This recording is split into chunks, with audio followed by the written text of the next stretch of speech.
વિદ્યાર્થી મિત્રો, Chanakya school of સાયન્સમાં આપનું હાર્દિક સ્વાગત છે.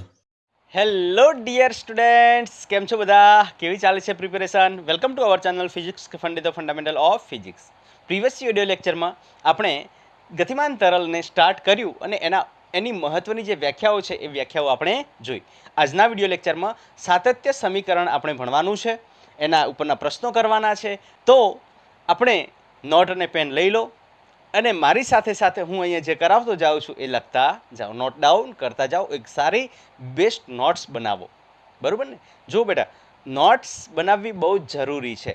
માનો કે તમે અત્યારે તમે આને લાઇટલી લેતા હો કે શું નોટ બનાવવાની હે, પણ જો માનો તમે વ્યવસ્થિત નોટ બનાવેલી હશે અને જ્યારે એક્ઝામનો ટાઈમ આવશે ત્યારે તમે નોટ્સ બનાવેલી હશે એમાંથી વાંચશો ને તો એ તમને તરત યાદ રહી જશે અને એ તમને ફેમિલિયર લાગશે.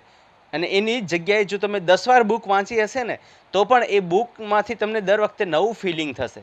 પણ તમારા અક્ષરે તમારા સારા હેન્ડરાઇટિંગથી જો તમે નોટ્સ બનાવી હશે તો એ તમે નોટ્સ વાંચશો તો તમને તરત એ જે છે યાદ રહી જશે, કેમ કે તમારા હાથે લખેલી નોટ્સ છે અને એ તમારાથી ફેમિલિયર છે. એટલા માટે તમે જલ્દી એને યાદ કરી શકશો અથવા જલ્દી તમારા મગજમાં એ સેટ થઈ જશે. એટલા માટે નોટ્સ બનાવવી બહુ જરૂરી છે. ઓકે, ચલો હવે આપણે વાત કરીએ આજના લેક્ચર્સની. આજનું લેક્ચર આપણે સાતત્ય સમીકરણ જે છે, ઇક્વેશન ઓફ કન્ટિન્યુટી જે છે એને તારવવાનું છે. ઓકે, ચલો તો આપણે શું કરીએ છીએ, મેં અહીંયા ફિગર ઓલરેડી તમને આપી દીધી છે. હવે ફિગરમાં શું કીધું છે મેં અહીંયા લખી પણ નાખ્યું છે, પણ થોડું ઓવરવ્યૂ તમને સમજાવી દઉં. ઓકે, મેં પહેલાં શું કર્યું કે એક જે છે મારી પાસે અહીંયા મેં આવા આકારની એક વહન નળી લીધી છે. હવે આ વહન નળીમાં આદર્શ તરલ ઓલરેડી શું થઈ રહ્યું છે, વહન થઈ રહ્યું છે. આની અંદરથી આદર્શ તરલ જે છે એ વહી રહ્યું છે. બરાબર ને?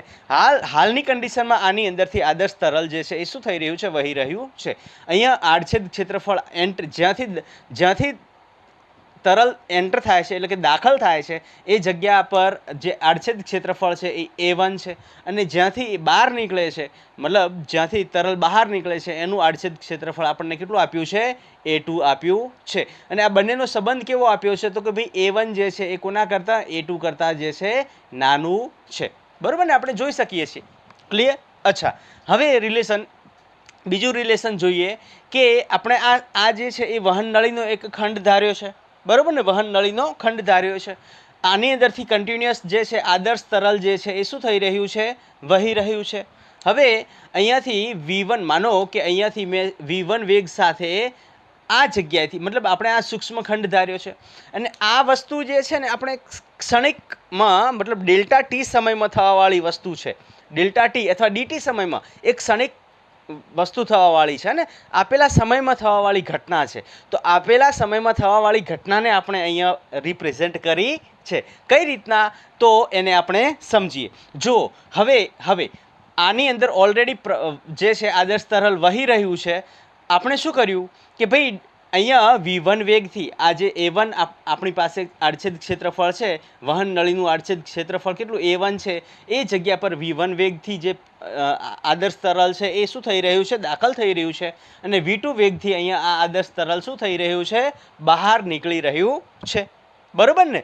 તો માનીએ કે ડેલ્ટા ટી સમયમાં આજે મતલબ આજે આપણી પાસે A1 આડછેદ ક્ષેત્રફળ છે ત્યાં એન્ટર કેટલું થાય છે લિક્વિડ, તો કે ભાઈ લિક્વિડ V1 વેગથી એન્ટર થાય છે. માનો કે ડેલ્ટા ટી સમય એટલે કે આ જે ડેલ્ટા ટી સમય અને ડેલ્ટા ટી સમયમાં જે લિક્વિડ છે એટલે કે તરલ જે છે એ કંઈક આવી રીતનું અંદર એન્ટર થાય છે.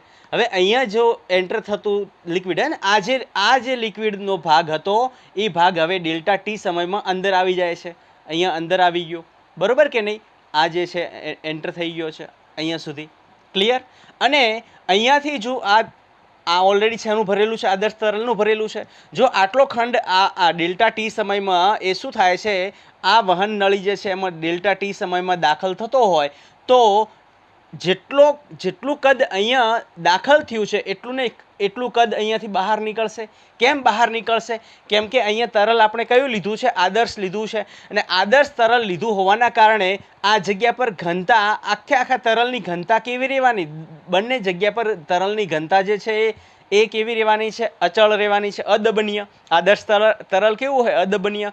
અદબનીય એટલે શું? એની ઘનતા જે છે કેવી રહેવાની છે? અચળ રહેવાની છે. ક્લિયર કે નહીં? માનો કે આટલા કદનું જે છે અહીંયાથી આપણે તરલ એન્ટર કરાવ્યું ને, આ બાર, આ પહેલાં શું હતું? બહારની તરફ હતું, અહીંયા બહાર હતું, હવે એન્ટર થઈ ગયું, અંદર દાખલ થઈ ગયું. જો અહીંયા ડેલ્ટા ટી સમયમાં આટલું, એટલે કે આટલા કદનું આપણી પાસે જે છે તરલ એન્ટર એટલે કે દાખલ થતું હોય, તો એટલા જ કદનું તરલ અહીંયા શું થઈ જશે? બહાર નીકળી જશે. એટલા જ કદનું તરલ અહીંયા શું થઈ જશે? બહાર નીકળી જશે. તો માનો કે આ જે તરલ છે અહીંયાથી આવી રીતના કંઈક બહાર નીકળી જાય છે, જેનો વેગ આપણને કેટલો આપી દીધો છે? v2 જેટલો આપી દીધો છે, અથવા આપણે v2 જેટલો વેગ લઈ લીધો છે. બરોબર. અહીંયાથી a1 આડછેદ ક્ષેત્રફળમાં v1 વેગથી ડેલ્ટા ટી સમયમાં આટલું કદ જે છે એ આપણી વહન નળીમાં દાખલ થાય છે, અને એટલા જ કદનું પ્રવાહી જે છે, આપણું આદર્શ તરલ જે છે એ v2 વેગથી a2 આડછેદ ક્ષેત્રફળમાંથી બહાર નીકળશે. તમે સમજો, નળી છે હે ને, આ આપણે જે પ્રવાહ વહી રહ્યો છે એની અંદર આપણે ખંડ ધારી લીધો, આનું આડછેદ ક્ષેત્રફળ એનું a1 ને આનું આડછેદ ક્ષેત્રફળ a2 છે. બરાબર, આ ખંડ ધારી લીધો. હવે વહન તો ચાલુ જ હતું, એટલે આ બાજુથી જે આપણી પાસે તરલ આવી રહ્યું છે એ v1 વેગથી આવી રહ્યું છે, ને અહીંયાથી જવાવાળું v2 વેગથી જઈ રહ્યું છે. બરોબર કે નહીં? તો અહીંયાથી જેટલો જથ્થો એન્ટર થશે એટલો જથ્થો અહીંયા બહાર નીકળશે. અહીંયાથી જેટલા કદનું તરલ એન્ટર થશે, બરાબર ને, અહીંયાથી જેટલા કદનું તરલ એન્ટર થશે એટલા જ કદનું તરલ અહીંયાથી શું થઈ જશે? બહાર નીકળી જશે. અને આ જે છે એને આપણે અહીંયા રિપ્રેઝેન્ટ કર્યું છે, આવી રીતના મેં બનાવ્યું છે. ડેલ્ટા ટી સમયમાં, ઓકે, હવે માનો કે આ ડેલ્ટા ટી સમયમાં આટલું જે છે કદ મળે છે, તો આ અંતર કેટલું થઈ જશે ભાઈ? આટલું. આ અંતર કેટલું? અંતર અને નળીની અંદર કેટલું એન્ટર થશે? તો આપણને ખ્યાલ છે કે ભાઈ વેગ ઇઝ ઇક્વલ ટુ શું થાય? સ્થાનાંતર, એટલે કે સ્થાન ભાગ્યા સમય. બરાબર ને? વેગનું ફોર્મ્યુલા શું હતું? વેગ ઇઝ ઇક્વલ ટુ શું થાય? સ્થાનાંતર ભાગ્યા સમય. બરોબર કે નહીં? તો ડેલ્ટા ટી, અહીંયા સ્થાનાંતર જે છે એને આપણે ડી લઈ લઈએ. આ જે આટલું સ્થાનાંતર છે એને આપણે ડી લઈ લઈએ. વેગ આપણને આપી દીધો છે v1, તો v1 ઇઝ ઇક્વલ ટુ સ્થાનાંતર ડી ભાગ્યા સમય કેટલો? કે ડેલ્ટા ટી. બરાબર. તો ડી જે છે એ કેટલું થઈ જશે? અહીંયા કેટલું, મતલબ કેટલું સ્થાનાંતર, કેટલું જે તરલ છે એ અંદર એન્ટર થાય છે, તો ડી ઇઝ ઇક્વલ ટુ શું થશે? v1 ડેલ્ટા ટી થઈ જશે. બરાબર ને? તો અહીંયા ડી કોના બરાબર થશે? v1 ડેલ્ટા ટીના બરાબર થશે. ક્લિયર કે નહીં? પહેલાં હું આકૃતિ પરથી બધું સમજાવું છું ને પછી આપણે વાત કરવાના છે કોની? તો કે ભાઈ આને આખું ડિરાઈવ કરવાના છીએ. હવે જુઓ, હવે અહીંયા તમે જુઓ, આને આપણે લઈ લઈએ d1. અંદર જે છે અંતર કેટલું? d1 અંતર એન્ટર થાય છે. અહીંયા તમે જુઓ કે અહીંયા ડેલ્ટા ટીમાં કેટલું બહાર જશે, તો અહીંયા પણ સેમ કન્ડિશન થશે. અહીંયા શું થશે? d2, મતલબ આ જે અંતર જેટલું ફ્લુઇડ, આ જે અંતર જેટલું બહાર નીકળે છે એ કેટલું? તો d2, એટલે કે એ સ્થાનાંતર, અહીંયા પ્રવાહીનું થતું સ્થાનાંતર, અહીંયા પ્રવાહીનું સ્થાનાંતર આપણને આટલું મળ્યું, અહીંયા પ્રવાહીનું થતું સ્થાનાંતર કેટલું મળશે? તો d2 ઇઝ ઇક્વલ ટુ, અહીંયા વેગ કેટલો આપ્યો છે આપણને? v2 into delta T. બરોબર કે નહીં? ક્લિયર અહીંયા સુધી? અચ્છા, હવે વાત કરીએ શેની? હવે વાત કરવાના છીએ કે ભાઈ અહીંયાથી જેટલું કદ એન્ટર થાય છે એટલું જ કદ અહીંયાથી બહાર નીકળે છે. પ્રવાહીનું જેટલો જથ્થો અહીંયા અંદર આવે છે, અંદર એન્ટર થાય છે, અંદર દાખલ થાય છે, એટલો જ જથ્થો અહીંયાથી બહાર નીકળશે.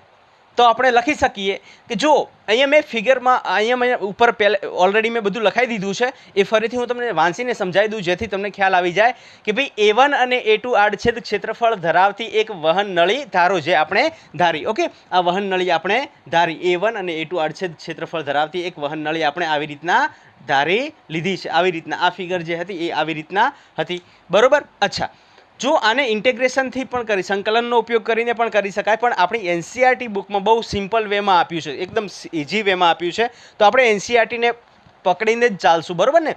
એનસીઆરટીમાં સિમ્પલ વેમાં તમને સમજાવી દીધું છે, કોઈ સંકલન વિકલન કરવાની જરૂર નથી. તમે સંકલન વિકલનથી આને મેળવી શકો છો, પણ એમાં પછી શું થાય છે કે સંકલનમાં તમને ડિફિકલ્ટી થઈ જશે. એટલા માટે હું ડાયરેક્ટ જે એનસીઆરટી એટલે કે આપણી બુકમાં આપ્યું છે એના એકોર્ડિંગ જ કરાવું છું, પણ થોડુંક સિમ્પલ વેમાં આપણે અહીંયા કરવાના છીએ. ઓકે, a1 અને a2 છે વહન નળી ધારો, તેમાંથી આદર્શ તરલનું વહન થઈ રહ્યું છે. એમાંથી કયા તરલનું વહન થઈ રહ્યું છે? આદર્શ તરલનું. ને આદર્શ તરલ કેવું હોય? તો કે અદબનીય હોય.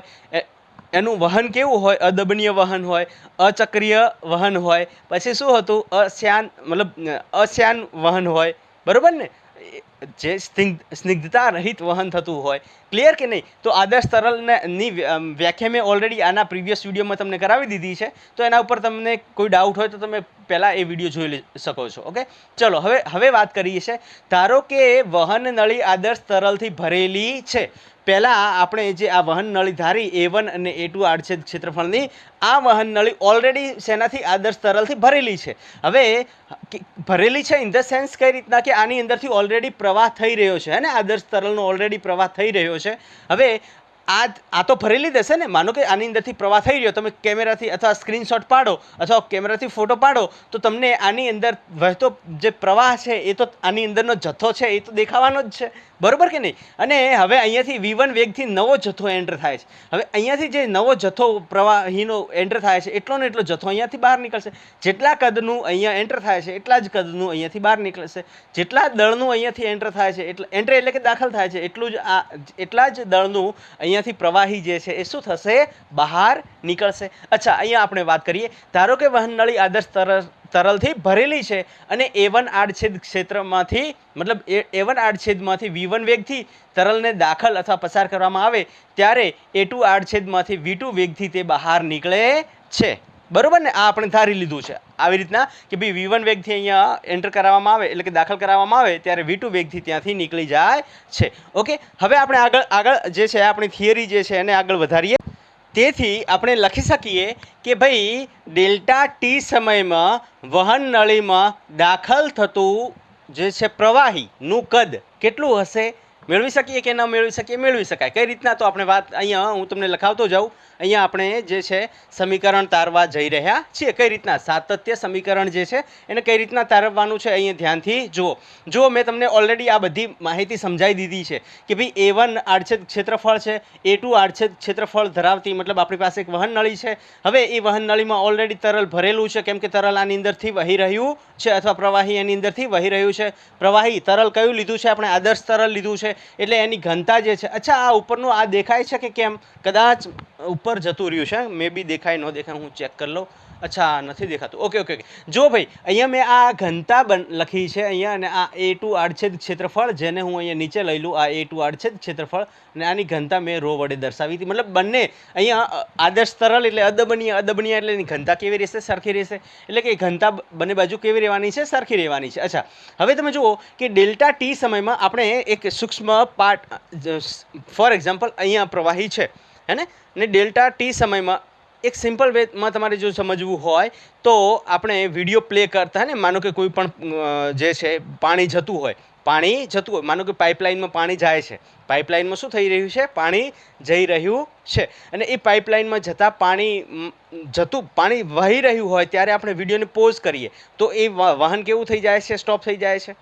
અને ડેલ્ટા ટી માટે એને પ્લે કરીને ફરીથી પોઝ કરીએ તો ડેલ્ટા ટીમાં વહન જે છે અહીંયાથી અહીંયા આવી જશે, હે ને? ડેલ્ટા ટીમાં એ વહન જે છે અહીંયાથી અહીં આવી જશે અને પોઝ થઈ જશે વિડીયો. બસ એ જ કન્ડિશન અહીંયા આપણે આની અંદરથી વહન ઓલરેડી થઈ રહ્યું છે પણ ડેલ્ટા ટી મતલબ આપણે શું કર્યું? વિડીયોને પોઝ કરી નાખ્યો એટલે આ પોઝ કર્યો એટલે મને આ કન્ડિશન દેખાણી હતી, બરાબર ને? અહીંયા આટલું પ્રવાહી એન્ટર થવા માટે તૈયાર હતું, અહીંયાથી આટલું પ્રવાહી બહાર નીકળવા માટે તૈયાર હતું. મેં વિડીયો ચાલુ કર્યો તો આટલું ડેલ્ટા ટી સમય માટે મેં વિડીયો ચાલુ કર્યો તો આટલું જે છે આટલા કદનું જે છે પ્રવાહી અંદર એન્ટર થઈ ગયું અને અહીંયા એટલા કદનું પ્રવાહી જે છે બહાર નીકળી ગયું. ઇનશોર્ટ અને ફરીથી વિડીયોને પોઝ કરી દીધો. તો આ કન્ડિશન આપણે અહીંયા સમજવાની છે. અચ્છા, હવે તમે જુઓ અહીંયા ધ્યાનથી જોજો. ઓકે, હવે ડેલ્ટા ટી સમયમાં જે આપણી પાસે વહન નળી છે એમાં દાખલ થતું પ્રવાહીનું કદ કેટલું છે એ આપણે મેળવી લઈએ. ઓકે, તો આપણે લખી શકીએ તેથી ડેલ્ટા ટી સમયમાં પ્રવાહીનું કદ, ભાઈ કેટલું કદ આની અંદર એન્ટર થશે? તો કદ માટે ફોર્મ્યુલા કેટલું હતું આપણી પાસે? કદ માટેનું ફોર્મ્યુલા શું? કદ ઇઝ ઇક્વલ ટુ શું થાય? ક્ષેત્રફળ ગુણ્યા લંબાઈ, બરોબર? હવે જુઓ એનું આડછેદ ક્ષેત્રફળ આપણને અહીંયા કેટલું આપ્યું છે? A1 આપ્યું છે ગુણ્યા લંબાઈ કેટલી થશે? તો ડેલ્ટા ટી સમયમાં આટલી લંબાઈ કાપીએ ને, D1 મેં લીધું છે અહીંયા, બરોબર કે નહીં? ઓકે, તો કદ પ્રવાહીનું જે કદ થશે એ કેપિટલ V, આ કેપિટલ V મેં લીધો છે ઇઝ ઇક્વલ ટુ અહીંયા તમે જોશો તો એનું આડછેદ ક્ષેત્રફળ, એને આને 1 આપણે લઈ લઈએ ને, કદ પહેલી સપાટી ને A1 આડછેદ ક્ષેત્રફળ વાળું છે ને, આપણે અહીંયાથી એન્ટર થઈએ છીએ તો V1 લઈ લઈએ. V1 ઇઝ ઇક્વલ ટુ આપણને શું મળશે? A1 into D1. કેમ કે આડછેદ ક્ષેત્રફળ ગુણ્યા લંબાઈ. ફોર એક્ઝામ્પલ આપણી પાસે આ નળાકાર છે, ઓકે, નળાકારનું આડછેદ ક્ષેત્રફળ એ છે ને એની લંબાઈ આપણને એલ આપી દીધી છે, તો આનું કદ કેટલું થશે? કદ થશે આડછેદ ક્ષેત્રફળ ગુણ્યા લંબાઈ. બસ એ જ કન્ડિશન. આપણે આ સૂક્ષ્મ ભાગ લીધો છે, ડેલ્ટા ટી સમય લીધો છે, બરાબર. સૂક્ષ્મ ભાગ લીધો હોવાના કારણે એ શું થશે તો ભાઈ ડેલ્ટા ટી સમયમાં કેટલું કદ એન્ટર થાય છે, ડેલ્ટા ટી સમયમાં એન્ટર થવાવાળું કદ, તો ભાઈ આ અંદર જે તરલ છે એ કેટલું D1 અંતર કાપે છે, અંદર કેટલું અંદર એન્ટર થાય છે, કેટલું અંદર દાખલ થાય છે, D1 જેટલું દાખલ થાય છે, ને એ આપણને V1 ડેલ્ટા ટી મળે છે. Okay, clear. ચલો અહીંયા સુધી ક્લિયર થઈ ગયું. હવે આને આગળ લખો તો A1 એ જે છે એ શું થઈ જશે? જ્યાં દાખલ થવાનું આડછેદ ક્ષેત્રફળ છે. અચ્છા, D1 જે છે એ આપણને કેટલું મળ્યું? V1 delta T, V1 delta T મળ્યું, બરાબર. આને ઇક્વેશન નંબર, અચ્છા હવે જુઓ, આ V1 જે છે કેપિટલ લીધો છે ને આ V1 છે એ સ્મોલ લીધો છે, એટલે હું આને આવી રીતના થોડો બનાવી દઉં. ઓકે, અને આ થઈ જશે પ્રવાહીનું એન્ટર થતું કદ. ક્યાં? દાખલ થતું કદ, હે ને. અહીંયા કેટલું કદ જે છે પ્રવાહીનું દાખલ થાય છે? તો ભાઈ આટલું કદ જે છે એ પ્રવાહીનું શું થાય છે? દાખલ થઈ રહ્યું છે. હવે જેટલું કદ અહીંયા દાખલ થઈ રહ્યું છે એટલું જ કદ અહીંયા બહાર નીકળશે. ખબર પડી કે ના પડી? જેટલું કદ અહીંયા દાખલ થશે એટલું જ કદ અહીંયા બહાર નીકળશે. તો આપણે લખી શકીએ કે એવી જ રીતે બહાર નીકળતા પ્રવાહીનું કદ એ કેટલું થશે? તો ભાઈ અહીંયાથી બહાર નીકળતું કદ જે છે એ કદ મતલબ કદનું મૂલ્ય તો અહીંયા સરખું રહેવાનું છે. કદ અહીંયા કેવું રહેવાનું છે? સરખું રહેવાનું છે. તો કદ જો સરખું રહેવાનું હોય તો આપણે V1 ને V2 કરવાની કોઈ જરૂર નથી. તો બહાર નીકળતું જે કદ છે એ V ઇઝ ઇક્વલ ટુ શું થશે? તો V ઇઝ ઇક્વલ ટુ અહીંયાથી બહાર નીકળતું કદ, તો અહીંયા આડછેદ ક્ષેત્રફળ A2 અને જે અંતર કાપે છે એ D2 કાપે છે, તો એને હું ડાયરેક્ટ લખી શકું, હે ને. આવી રીતના હું લખતો નથી. તો આ થશે A2 V2 ડેલ્ટા ટી, બરાબર કે નહીં? ઓકે, તો આ થઈ જશે સમીકરણ નંબર 2. આ થઈ જશે આપણું સમીકરણ નંબર 2. અચ્છા, હવે આ તો થઈ વાત કોની? કદની. પણ અહીંયાથી જેટલું દળ અંદર એન્ટર થશે ને, જેટલા દળનું પ્રવાહી અંદર એન્ટર થાય છે એટલે કે દાખલ થાય છે, એટલા જ દળનું પ્રવાહી જે છે એ બહાર નીકળશે. જેટલું દળ અહીંયાથી અંદર આવવાનું છે, દાખલ થવાનું છે, એટલું જ દળ જે છે એ બહાર નીકળવાનું છે. સિમ્પલ. આમાં ક્યાં લોજિક બહુ લગાવવાનું છે? તો એવી રીતના આપણે, કેમ કે અહીંયા જે છે દળના સંરક્ષણની વાત થઈ રહી છે, અને દળનું સંરક્ષણ થાય છે. દળના સંરક્ષણનો નિયમ અહીંયા લાગુ પાડવાનો છે, એટલા માટે આપણે દળ લેવું પડે છે. તો આપણે લખી શકીએ કે અહીં ડેલ્ટા ટી સમયમાં દળ, બરાબર, કદ આપણે જોઈ લીધું. દળ કેટલું થશે?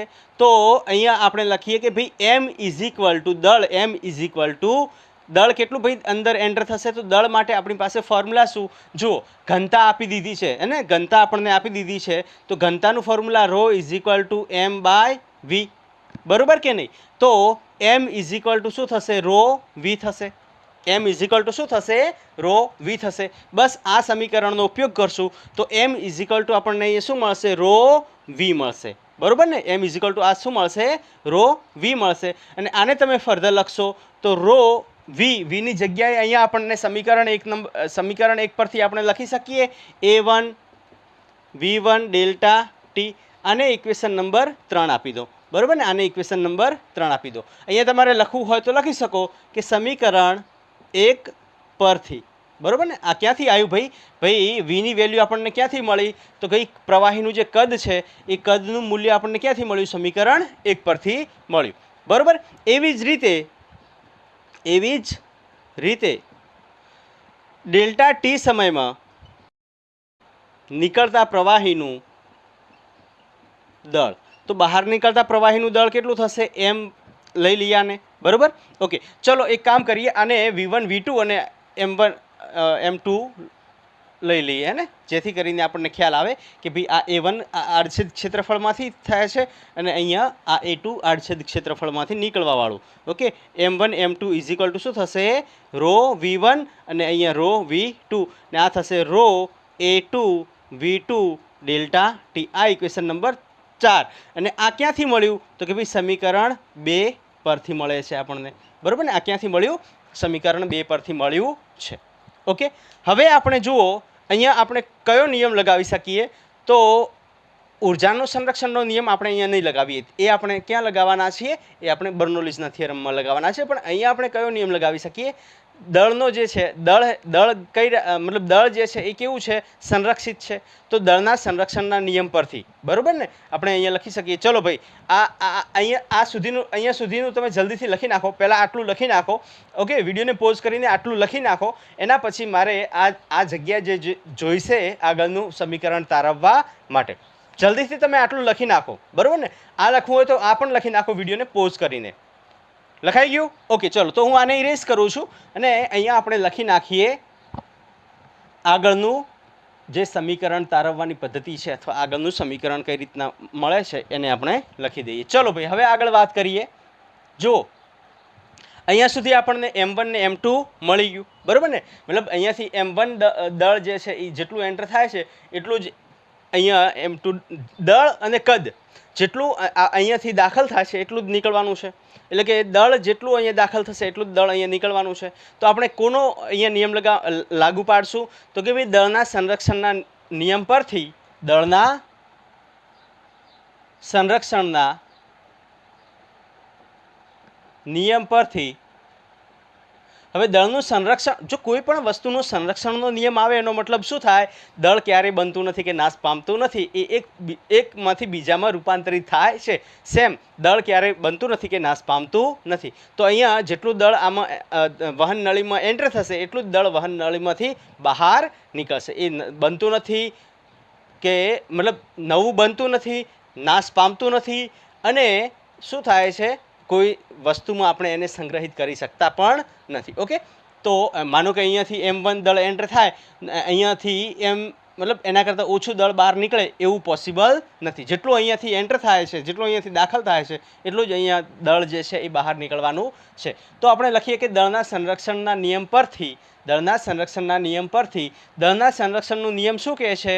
કે ભાઈ M1, બરાબર, M1 is equal two M2, M1 is equal two M2. અથવા એને આપણે આવી રીતના પણ લખી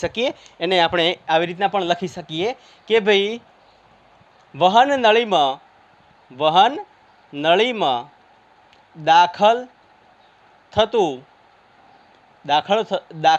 દળ એ કોના બરાબર થશે? તો કે ભાઈ વહન નળીથી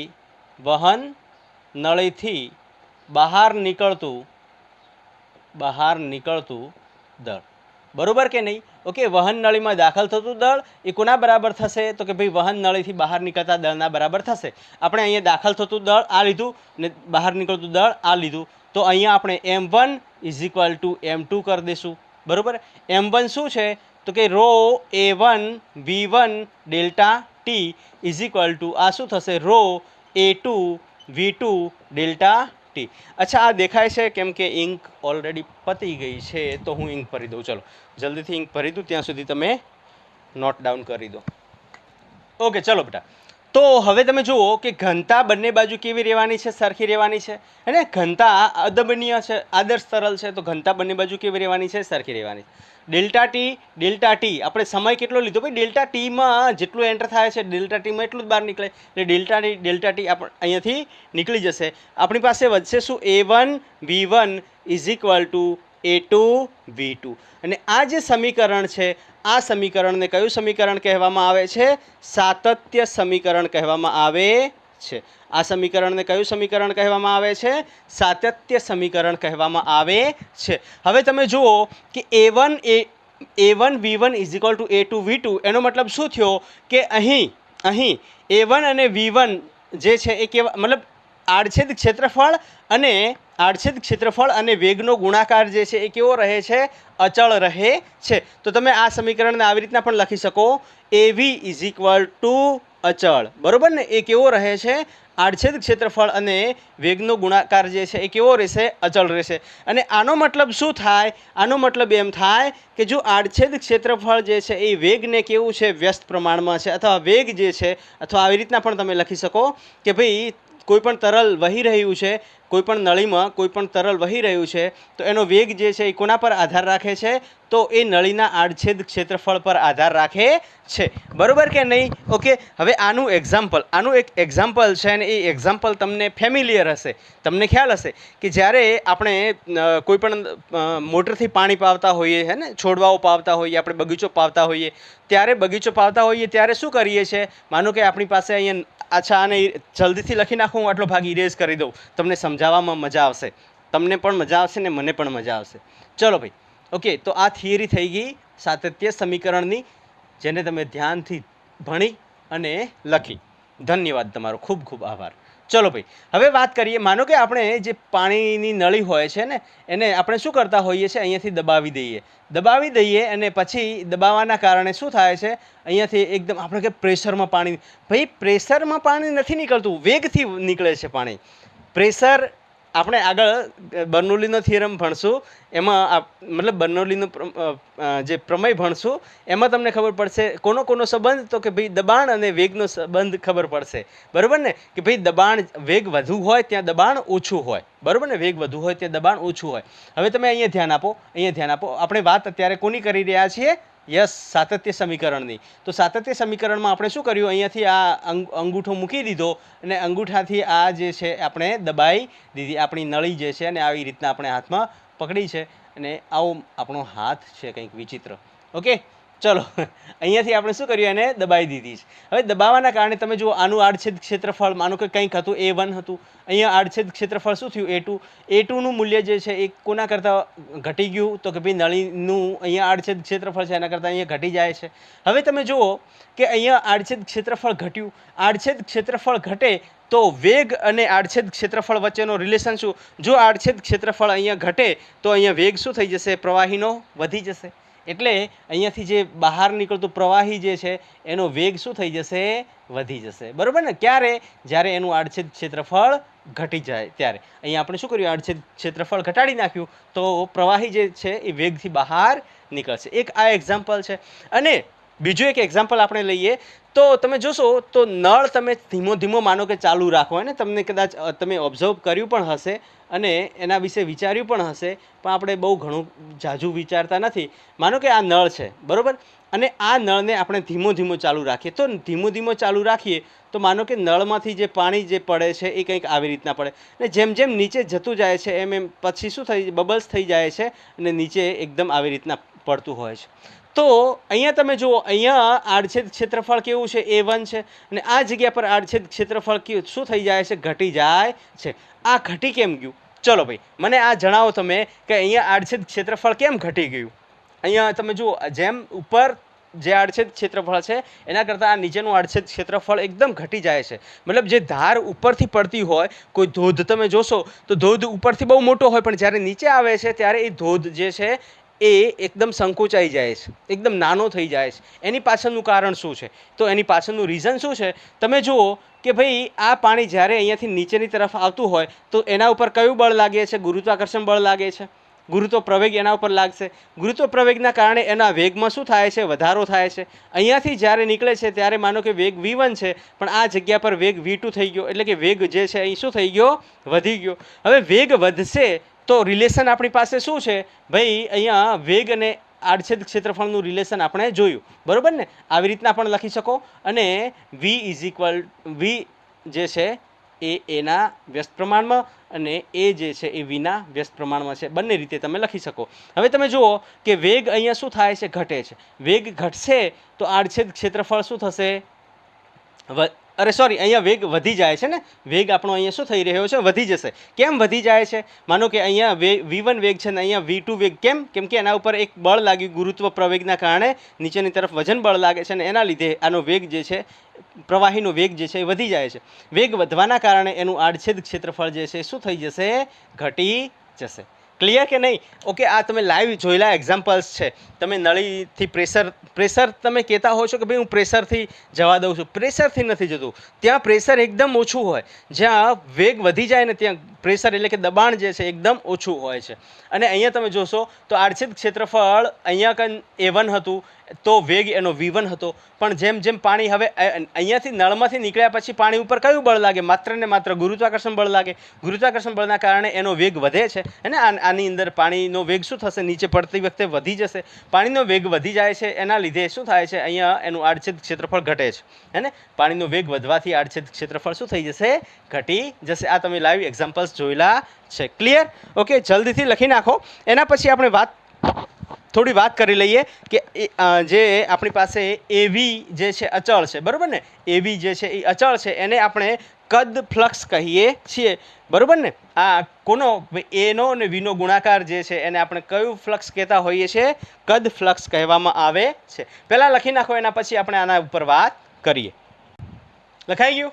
ઓકે, ચલો હવે વાત કરીએ આપણે કદ ફ્લક્સ અથવા વહનનો દર, બરાબર ને? હવે આપણે વાત કરવાના છીએ કદ ફ્લક્સ અથવા વહનનો દર. કોઈ પણ પ્રવાહી જે છે એનું વહન થઈ રહ્યું છે, એનો દર કઈ રીતના આપણે મેળવશું, અથવા એને આપણે કદ ફ્લક્સ કહીએ છીએ.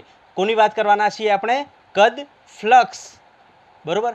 કદ ફ્લક્સ કોને કહેવાય? તો આ જે સમીકરણ છે ને, આ અચળ, આ જ સમીકરણ આપણું શું થઈ જશે? કદ ફ્લક્સ. તો આપણે લખી શકીએ કોઈ પણ આડછેદ અથવા વહનનો દર કહેવામાં આવે છે. ક્લિયર અહીંયા સુધી? હવે આને એક ઓર રીતે લખી શકાય છે, આને એક ઓર પદ્ધતિથી લખી શકાય છે કે એકમ સમયમાં, બરાબર? હું લખાઈ દઉં ચલો પહેલાં અને પછી સમજાવું. એકમ સમય કહેવામાં આવે છે. ક્લિયર? ઓકે, તો આ તમે જુઓ કદ ફ્લક્સ જે છે એની વ્યાખ્યા થઈ ગઈ, અને કદ ફ્લક્સને આપણે વહનનો દર પણ કહીએ છીએ. ઓકે, ચલો જલ્દીથી લખી નાખો. એના પછી આપણે આના ઉપરના સારા એવા પ્રશ્નો કરી લઈએ, અને એના પછી જો સમય રહેશે તો આપણે બર્નોલીસનો થિયરમ, નહીં તો બર્નોલીસનો થિયરમ નેક્સ્ટ વિડીયોમાં કરી લઈશું. ચલો બેટા, બહુ જ સરસ પ્રશ્ન આપી દીધો છે. પ્રશ્ન તમે જુઓ, શું આપ્યું છે કે ભાઈ 1 mm ત્રિજ્યા ધરાવતી નળીમાં 2 મીટર પર સેકન્ડના વેગથી પ્રવાહી દાખલ થઈ રહ્યું છે. જો પ્રવાહીને બહાર નીકળતા ભાગની નળીની ત્રિજ્યા 2 mm હોય તો બહાર નીકળતા પ્રવાહીનો વેગ શોધો. ઓકે, ચલો ઓપ્શન્સ તમને આપી દીધા છે, જલ્દીથી સોલ્વ કરો. અહીંયા હું તમને નળી બનાવી દઉં જેથી કરીને તમને ખ્યાલ આવે. ઓકે, અહીંયા જે ત્રિજ્યા આપી છે એ આપણને કેટલી આપી છે? 1 mm આપી છે, બરાબર? અને અહીંયા જે ત્રિજ્યા આપી છે એ કેટલી આપી છે? આપણને 2 mm આપી છે. ક્લિયર? અચ્છા, હવે બીજું શું કીધું છે કે અહીંયા જે તરલ અંદર એન્ટર થઈ રહ્યું છે, એટલે કે અંદર દાખલ થઈ રહ્યું છે, એનો વેગ આપણને, એટલે કે v1 આપણને કેટલો આપ્યો છે? 2 મીટર પર સેકન્ડ આપ્યો છે. તો બહાર નીકળતું જે તરલ છે એનો વેગ કેટલો હશે? આપણે જે તરલ લીધું છે એ આદર્શ તરલ લીધું છે. ઓકે, એનો વેગ કેટલો થશે? v2 આપણે શોધવાનું છે. ક્લિયર? જલ્દીથી સોલ્વ કરવાનો પ્રયત્ન કરો. અહીંયા આપણે ડાયરેક્ટ સાતત્યનો સમીકરણનો ઉપયોગ કરવાનો છે અને જલ્દીથી સોલ્વ કરવાનું છે. પહેલાં તમે સોલ્વ કરવાનો પ્રયત્ન કરો, શું જવાબ આવે છે મને જલ્દીથી જણાવો, અને પછી આપણે આગળ વધીએ. આવ્યો જવાબ? ઓકે, ચલો હવે જુઓ, અહીંયા તમે કયું સમીકરણ, મતલબ અહીંયા આપણે કયું સમીકરણનો ઉપયોગ કરશું? સાતત્યના સમીકરણનો ઉપયોગ કરશું, બરાબર ને? સાતત્ય સમીકરણની વાત કરશું. સાતત્ય સમીકરણ શું કહે છે કે ભાઈ a1 v1 is equal two a2 v2, બરોબર કે નહીં? a1 v1 is equal two a2 v2. અહીંયા તમને આપેલ વિગત શું છે એ પહેલાં લખી નાખો. અહીંયા આપેલ વિગત લખી દઈએ પહેલાં, હે ને? આપેલ વિગત શું છે એ આપણે લખી દઈએ. આપેલ વિગત તમને શું કીધું છે કે ભાઈ એક તો ત્રિજ્યા r1 આપી દીધી છે, કેટલી? 1 mm આપી છે, બરાબર? તો 1 mm એટલે 10⁻³ મીટર થશે. ક્લિયર? અચ્છા, પછી v1 આપ્યો છે કેટલું? 2 મીટર પર સેકન્ડ. બીજું શું આપ્યું છે? r2 આપી દીધું છે 2 mm. 2 mm એટલે કે 2 × 10⁻³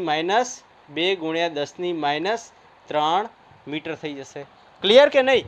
ઓકે, ચલો હવે અહીંયા સુધી તો આપણને આપી દીધું છે, અને ફાઇન્ડ આઉટ શું કરવાનું છે? v2 શોધવાનું છે. v2 તો બસ આ સમીકરણની અંદર વેલ્યુઝ મૂકી દો.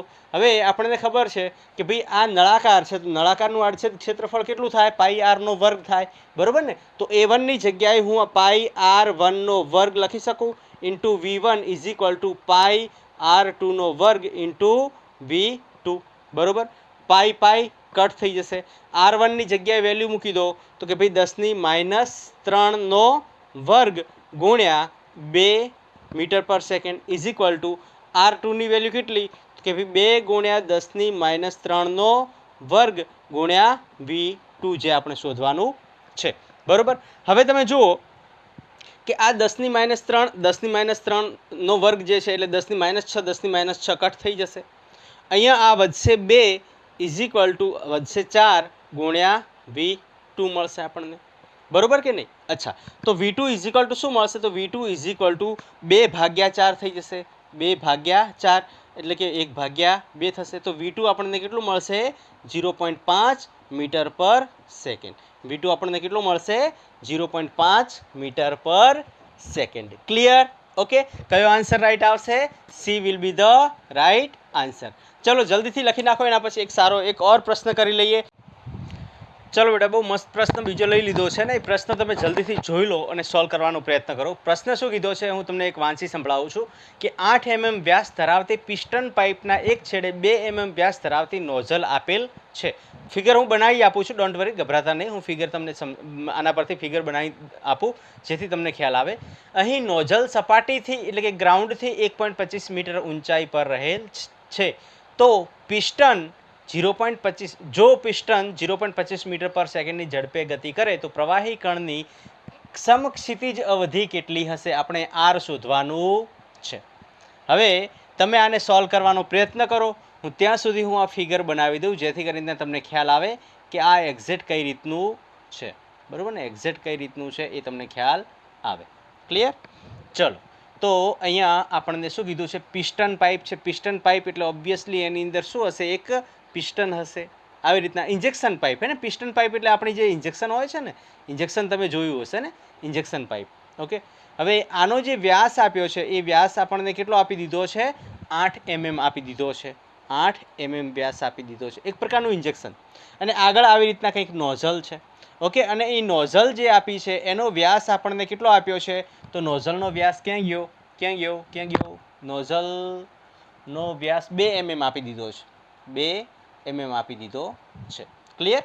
નોઝલનો વ્યાસ આપણને કેટલો આપી દીધો છે? 2 mm આપી દીધો છે. ક્લિયર અહીંયા સુધી? અચ્છા હવે બીજું શું કીધું છે કે ગ્રાઉન્ડ એટલે કે અહીંયા સપાટીથી આ જે નોઝલ છે આ હાઇટ તમને કેટલી આપી દીધી છે? 1.25 મીટર આપી દીધી છે. કેટલી આપી દીધી છે? 1.25 મીટર આપી દીધી છે. આની અંદર એક તરલ ભરી દેવામાં આવે છે. આની અંદર એક આદર્શ તરલ હે ને, તરલ કેવું ભરવામાં આવે છે? આદર્શ તરલ ભરી દેવામાં આવે છે. મતલબ ભરેલું છે ઓલરેડી, હે ને, ઓલરેડી ભરેલું છે. હવે તમને પ્રશ્ન એમ કીધો છે કે જો પિસ્ટનનો વેગ એટલે કે પિસ્ટનને આપણે અહીંયાથી ધક્કો મારીએ અને એનો પિસ્ટનનો વેગ આપણને 0.25 મીટર પર સેકન્ડ આપ્યો હોય તો અહીંયાથી શું થશે? પ્રવાહી બહાર નીકળશે બરોબર ને. આ બાજુનું દેખાશે કે કેમ? અચ્છા છેક સુધીનું નહીં દેખાય. અચ્છા ચલો હું અહીંયા સુધી લઉં. ને પ્રવાહી જે છે એ અહીંયાથી બહાર નીકળશે અને જે બહાર નીકળતું પ્રવાહી જે છે એ અહીંયાથી કેટલી રેન્જ પર જઈને પડશે? કેટલે દૂર જઈને પડશે? એટલે કે સમક્ષિતિજ અવધિ મારે શોધવાની છે. સમક્ષિતિજ અવધિ શોધવાની છે. દેખાય છે?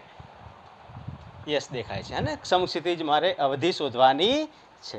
ચલો ભાઈ આને સોલ્વ કરો. આ જે છે ને આપણા ગતિના સમીકરણો હતા તો એ ભણી ચૂક્યા છો ઓલરેડી. સમતલમાં ગતિ બરોબર, પ્રક્ષિપ્ત ગતિ તમે ભણી ચૂક્યા ને, એનો કન્સેપ્ટ અહીંયા લગાવવાનો છે.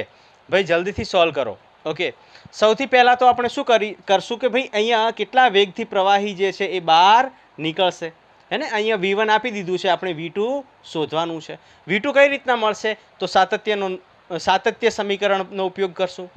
સૌથી પહેલાં એક કામ કરીએ, આપેલ વિગત લખી દઈએ હે ને. આપેલ વિગત લખી દઈએ. ભાઈ શું શું આપ્યું છે એ આપણે લખી દઈએ. ઓકે. સૌથી પહેલાં આપ્યું છે કે પિસ્ટનનો વેગ V1 કેટલો આપ્યો છે આપણને? 0.25 મીટર પર સેકન્ડ. પિસ્ટનનો વ્યાસ આપ્યો છે એટલે કે D1 આપ્યો છે આપણને 8 mm વ્યાસ બરોબર. અચ્છા તો એની ત્રિજ્યા R1 કેટલી થઈ જશે? 4 mm થઈ જશે. બીજું શું કીધું છે? નોઝલ આપી છે ને, નોઝલનો વ્યાસ આપ્યો છે આપણને. નોઝલનો વ્યાસ D2 આપણને કેટલો આપ્યો છે? 2 mm. તો એને R2 કેટલું થશે? એની ત્રિજ્યા કેટલી થશે? અડધી થાય ને ભાઈ, વ્યાસથી અડધો થાય, વ્યાસથી અડધી થશે એની ત્રિજ્યા, તો 1 mm થઈ જશે હે ને. એની રેડિયસ જે છે એ એના ડાયામીટર કરતાં અડધી હોય. અચ્છા બીજું V2 આપણે શોધવાનું છે અને બીજું મતલબ V2 આપણે શોધવું પડશે. જો હવે આ પ્રશ્નમાં તમને શું કીધું છે, રેન્જ શોધવાની વાત કરી છે. રેન્જ એટલે કે અવધિ શોધવાની વાત કરી છે. હે ને, પ્રશ્નમાં એમ કીધું છે કે ભાઈ આર શોધી આપો મને, બરોબર. હવે આર મને ક્યારે મળે, આ અવધિ ક્યારે મળે, આ અવધિ ક્યારે મળે, જ્યારે અહીંયાથી જે પ્રવાહી નીકળે છે, અહીંયાથી જે પ્રવાહી નીકળે છે એનો વેગ જો મને ખબર હોય અને સમય જો મને ખબર હોય તો હું અવધિ શોધી શકું છું, બરોબર ને. અવધિ શું થશે, અવધિ શું થશે, તો અહીંયા પદાર્થ બે પ્રકારની ગતિ કરે છે. અહીંયાથી જ્યારે નીકળશે ત્યારે એનો વેગ જે છે એ વી મતલબ ત્યારે આ જગ્યા પરથી નીકળે ત્યારે યુ વાય વેગ થઈ જશે, અને યુ વાય નહીં સોરી આ યુ એક્સ થઈ જશે. અને નીચેની તરફ જે છે એ કોના લીધે, ગુરુત્વાકર્ષણના બળના લીધે નીચેની તરફ જે છે એ યુ એક્સ થઈ જશે, બરોબર. આના ઉપર યુ એક્સથી આપણે સમય શોધશું ને યુ વાયથી આપણે સમય શોધશું, યુ વાયથી આપણે સમય શોધશું ને યુ એક્સ તો આપણને ક્યાંથી મળી જશે, તો કે ભાઈ સાતત્ય સમીકરણ પરથી મળી જશે, બરોબર ને. ઓકે, તો આપણે પહેલાં તો યુ એક્સ કેટલું થાય છે, યુ એક્સ એટલે અહીંયા V2 હે ને, યુ એક્સ એટલે અહીંયા V2 એ શોધી લઈએ. સાતત્ય સમીકરણ શું કહે છે, સાતત્ય સમીકરણ પરથી સાતત્ય સમીકરણ પરથી સાતત્ય ઓકે, સાતત્ય સમીકરણ પરથી આપણે લઈએ તો A1 V1 is equal two A2 V2 થશે. એ એટલે કે પાઈ R1નો વર્ગ, V1 is equal two pi R1 છે, અહીંયા R2નો વર્ગ V2 થશે. પાઈ પાઈ કટ થઈ જશે. R1 કેટલું આપ્યું અહીંયા 4નો વર્ગ ગુણ્યા V1 કેટલું આપ્યું આપણને, V1 આપ્યું 0.25, બરોબર. અચ્છા, ઇઝ ઇક્વલ ટુ R1 અહીંયા 1 આપ્યું છે એટલે 1નો વર્ગ ગુણ્યા V2.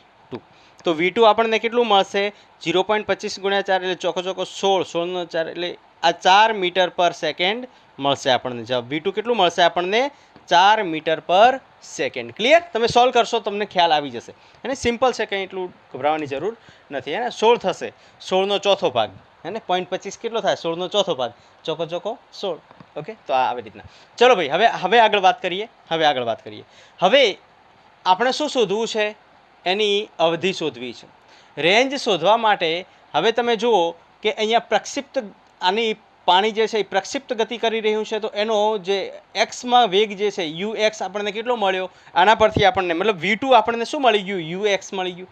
યુ એક્સ આપણને કેટલું મળ્યું ભાઈ, 4 મીટર પર સેકન્ડ મળી ગયું છે. ક્લિયર કે નહીં. અચ્છા, હવે યુ વાય 0 થશે, હે ને, એક્સ વાય દિશામાં વેગ જે છે યુ વાય કેવો થશે, 0 થશે. જો તમે સમીકરણ હવે આના પરથી કઈ રીતના મેળવી શકો, તો અવધિનું ફોર્મ્યુલા શું થાય, અવધિ is equal to you x એટલે કે એક્સમાં થતો વેગ ગુણ્યા એના માટે લાગતો સમય, બરોબર કે નહીં. અવધિ શું થશે, એક્સમાં થતો વેગ ગુણ્યા એના માટે લાગતો સમય. આપણી પાસે ફોર્મ્યુલા શું છે, વેગ ઇઝ ઇક્વલ ટુ સ્થાનાંતર ભાગ્યા સમય, બરોબર કે નહીં. તો સ્થાનાંતર શું થશે, વેગ ગુણ્યા સમય. હવે અહીંયા સ્થાનાંતર એને નામ આપી દીધું આપણે અવધિ, અહીંયા આ સ્થાનાંતરને નામ આપી દીધું અવધિ એટલે કે આર, બરોબર. અને વેગ જે છે એ કયો લેવાનો છે, તો એક્સમાં થતો વેગ, તો એક્સનો થતો વેગ ગુણ્યા સમય. હવે મારી પાસે નથી સમય, બરોબર ને, મારી પાસે સમયનું મૂલ્ય નથી, પણ એક મૂલ્ય આપી દીધું છે ને એ મૂલ્ય કયું, એક મૂલ્ય આપણે મેળવી લીધું છે ને એ મૂલ્ય કયું, તો કે ભાઈ એક્સમાં જે વેગ છે એ આપણને આપી દીધો છે.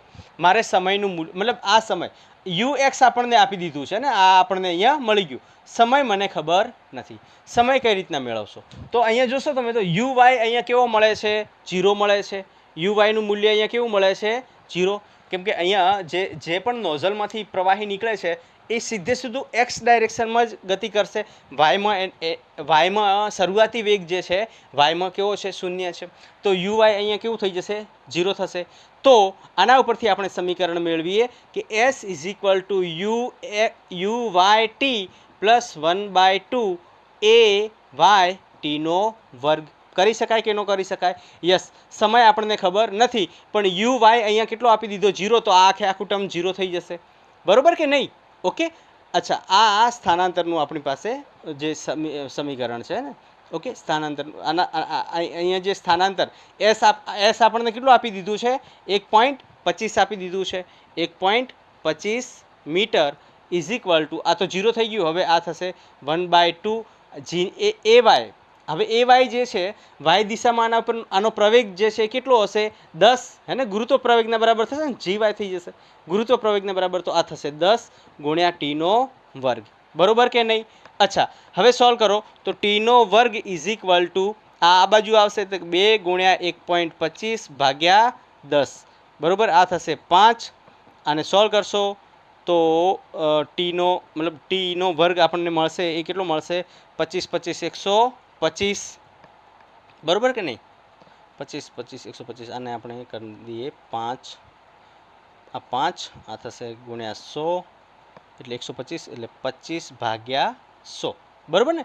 જવાબ આપણને કેટલો મળશે 25 ભાગ્યા 100. કોનો વર્ગ? ટીનો વર્ગ. અચ્છા, 25 ભાગ્યા 100 એટલે 1 બાય કેટલો થશે 25 ભાગ્યા 100 એટલે 25 ચોક 100 થશે, 25 ચોક 100 થાય તો 1 ભાગ્યા 4 થશે. તો ટી કેટલું થશે? ટી જે છે એ કેટલું થશે √1/4 અને 1/2. ઓકે, સમય આપણને કેટલો મળ્યો 0.5 સેકન્ડ. ઓકે, સમય આપણને કેટલો મળ્યો 0.5 સેકન્ડ સમય મળી ગયો, બરાબર? સમય આપણને મળી ગયો. કોની અંદર મૂકી દો? આની અંદર મૂકી દો, બરાબર ને? આની અંદર મૂકી દો, તમારો જવાબ આવી જશે. ચલો ભાઈ જલ્દીથી વેલ્યુઝ મૂકો, વેલ્યુઝ મૂકો અને સોલ્વ કરો. આર ઇઝ ઇક્વલ ટુ શું થશે? યુ એક્સ આપણને 4 મીટર પર સેકન્ડ આપ્યું છે અને સમય આપણને કેટલો 0.5 સેકન્ડ અથવા 1/2 તમે લખી શકો, 1/2 2 કટ થશે તો રેન્જ જે મળશે આપણને કેટલી મળશે 2 મીટરની મળશે, અને જે સમક્ષિતિજ અવધિ મળશે એ આપણને કેટલી મળશે 2 મીટર મળશે. તો આપણો કયો સાચો જવાબ આવશે? બી will be the right answer. Clear? લખી નાખો ચલો જલ્દીથી. ચલો બેટા, પ્રશ્ન નંબર આપી દીધો છે. પ્રશ્ન નંબર 3 જે તમને હું ફિગર અહીંયા આપી દઉં છું, મતલબ પ્રશ્ન તમને લખાવ્યો નથી મેં, અહીંયા આપી દઉં છું કે આકૃતિમાં દર્શાવ્યા મુજબ એક સમક્ષિતિજ નળીમાં અદબણીય પ્રવાહીનું વહન થઈ રહ્યું છે, તો પ્રવાહીનો વેગ v ઇઝ ઇક્વલ ટુ કેટલું થશે? અહીંયા તમને ફિગર બતાવી છે ને, ફિગર પરથી તમારે આન્સર લાવવાનો છે. 4 ઓપ્શન્સ આપી દીધા છે. ઓકે, અહીંયા તરલ જે કીધું છે એ કેવું કીધું છે? અદબનીય કીધું છે. અદબનીય તરલ કીધું છે એનો મતલબ કે અહીંયાથી એન્ટર થવાવાળો જે પણ જથ્થો છે, અહીંયાથી જે પણ જે જથ્થો થશે અહીંયાથી એન્ટર, એટલો જથ્થો જે છે અહીંયાથી બહાર નીકળશે, બરાબર? કહેવાનો મતલબ કે જેટલું અહીંયાથી ઇનપુટ હશે, ઇનપુટ એટલે કે દાખલ થવાવાળું જેટલું પણ દાખલ થશે એટલું ને એટલું એ બહાર નીકળશે, બરાબર ને? જેટલું પ્રવાહી દાખલ થશે એટલું ને એટલું બહાર નીકળશે.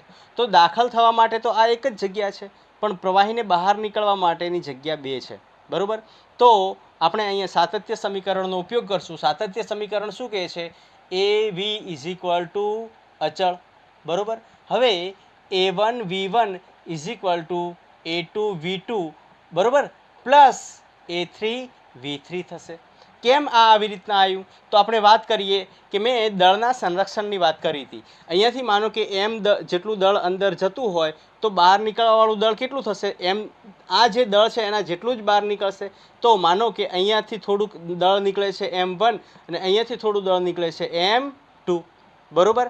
હવે દળ પરથી આપણે એક સમીકરણ જે આગળ તારવ્યું હતું સાતત્ય સમીકરણ, બરોબર ને? આ કઈ રીતના આવે છે ને એ મહત્વની વાત છે. એટલા માટે કોઈ પણ થિયરી કરવામાં આવે છે સાતત્ય સમીકરણની થિયરી તમે શોર્ટકટ ઉપર ડાયરેક્ટ ન જઈ શકો, ને શોર્ટકટ પર ડાયરેક્ટ જશો તો તમને ડિફિકલ્ટી થશે. ઓકે, હવે આ એમ અહીંયા જે છે એ દાખલ થવાવાળું અને આ જે છે એ બહાર નીકળવાવાળું, હે ને? માનો કે કેપિટલ M દળ અંદર એન્ટર થાય છે, અહીંયાથી m1 જેટલું દળ નીકળે છે અને અહીંયાથી m2 જેટલું દળ નીકળે છે, તો અહીંયાથી દાખલ થવાવાળું a1 v1 થઈ જશે અને બહાર નીકળવાવાળું જે છે એ શું થશે? a2 v2 plus a3 v3 થઈ જશે, બરોબર ને? આ થશે a1 v1 is equal two આવી રીતના. ક્લિયર કે નહીં? આ કઈ રીતના આવ્યું? તો આના પરથી જો તમારે સમજવું હોય તો આપણને ખ્યાલ છે ભાઈ m એટલે શું થાય? રો v થશે. મેં સમજાવ્યું હતું કે જેટલું કદ અંદર જશે એટલું જ કદ બહાર નીકળશે. તો કદ માટે આપણી પાસે ફોર્મ્યુલા શું હતું? બોલો ભાઈ, કદ માટેનું ફોર્મ્યુલા શું હતું? આડછેદ ક્ષેત્રફળ a1 ડેલ્ટા ટી, બરોબર કે નહીં? અને રો ઘનતા અહીંયા જે છે a1 v1 delta t is equal to અહીંયા શું થશે? Rho a2 v2 delta t plus rho a3 v3 delta t. Delta t rho, delta t rho, delta t rho cut થઈ જશે અને આ મળશે આપણને સમીકરણ, બરોબર ને? આ જે સમીકરણ મેં લખ્યું એવી રીતના આપણને મળ્યું છે અને દળનું સંરક્ષણ થાય છે. અદબનીય તરલ છે તો ઓબ્વિયસલી ત્યાં દળનું શું થશે? સંરક્ષણ થશે. અચ્છા, આ સમીકરણ આપણને મળ્યું. હવે જો આપેલ વિગત શું કીધી છે એના પરથી આપણે સોલ્વ કરી દઈએ. આપેલ વિગત આપણે લખી દઈએ. પહેલાં આપેલ વિગત શું કીધી છે ભાઈ? A1 કેટલું આપ્યું છે એ જોઈ લઈએ, બરોબર? V1 કેટલું આપ્યું છે એ જોઈ લઈએ. A2 કેટલું આપ્યું છે એ જોઈ લઈએ. V2 કેટલું આપ્યું છે એ જોઈ લઈએ. A3 કેટલું આપ્યું છે અને V3 કેટલું આપ્યું છે એ આપણે જોઈ લઈએ. અચ્છા, તમે જુઓ A1 કેટલું આપ્યું છે? A1 આપણને આપ્યું છે A, બરોબર? સોરી, અહીંયા V1 કેટલું આપ્યું છે આપણને? 3 મીટર પર સેકન્ડ. A2 કેટલું આપ્યું છે આપણને? A, અને એનો વેગ કેટલો આપ્યો છે? 1.5 મીટર પર સેકન્ડ. A3 કેટલું આપ્યું છે? 1.5 A, અને આ વેગ જે છે એ આપણે શોધવાનો છે. બસ આની અંદર બધી વેલ્યુઝ મૂકી દો. આ સમીકરણની અંદર બધી વેલ્યુ મૂકી દો. તો A1 એ એઝ ઇટ ઇઝ એ રાખી દઈએ 3, એટલે કે 3A થશે, ઇઝ ઇક્વલ ટુ અહીંયા A2 આ કેટલું થશે? તો 1.5 A થશે, બરોબર? પ્લસ આ કેટલું થશે? V3 આપણને ખબર નથી, 1.5 A V જે આપણે શોધવાનું છે. અને V3 કોના બરાબર? V, ને જે આપણે શું કરવાનું છે? શોધવાનું છે. હવે તમે જુઓ એ બધામાંથી કટ થઈ જશે. આપણી પાસે શું વધે છે? 3 is equal two 1.5 plus 1.5 V વધે છે, બરાબર? 1.5 બંનેમાંથી 12 લઈ લો, હે ને? 1.5 12 લઈ લઈશું તો આ થશે 3 ભાગ્યા 1.5 ઇઝ ઇક્વલ ટુ આ થશે 1 પ્લસ V, બરોબર કે નહીં? તો V ઇઝ ઇક્વલ ટુ શું થશે? 3 ભાગ્યા 1.5, ઓકે, ને આ બાજુ આવશે એટલે કે -1 થશે. તો V ઇઝ ઇક્વલ ટુ 3 ભાગ્યા 1.5 કેટલું થશે? આ 2 થઈ જશે. 2 થાય કે ન થાય ભાઈ? આ દોઢ દુ 3, હે ને? દોઢ દુ કેટલું થશે? 3. તો આ થશે 2 - 1 એટલે કે 1 મીટર પર સેકન્ડ. ઓપ્શન કયું રાઈટ છે ભાઈ? જોઈ લો ઓપ્શન ક્યાં છે? C, ઓકે, C ઓપ્શન તમે જુઓ 1 મીટર પર સેકન્ડ જે છે એ આપણો રાઈટ આન્સર આવશે. ચલો જલ્દીથી લખી નાખો. ચલો બેટા, તો હવે આજનું લેક્ચર છે અહીંયા સુધી જ રાખશું, કેમ કે ઓલરેડી બહુ લેન્ધી થઈ ચૂક્યું છે. અને એક હોમવર્ક માટે તમને પ્રશ્ન આપી દઉં છું, અને પ્રશ્ન જે છે અહીંયા આપ્યો છે. આગળનો જે પ્રશ્ન છે એ ટાઈપનો જ પ્રશ્ન છે. તમે ખાલી સોલ્વ કરવાનો પ્રયત્ન કરજો. એકદમ વન વેમાં થઈ જશે. તમારી પાસે ઓપ્શન્સ અને પ્રશ્ન બંને આપી દીધા છે, ઓકે? તો આને સોલ્વ કરવાનો છે.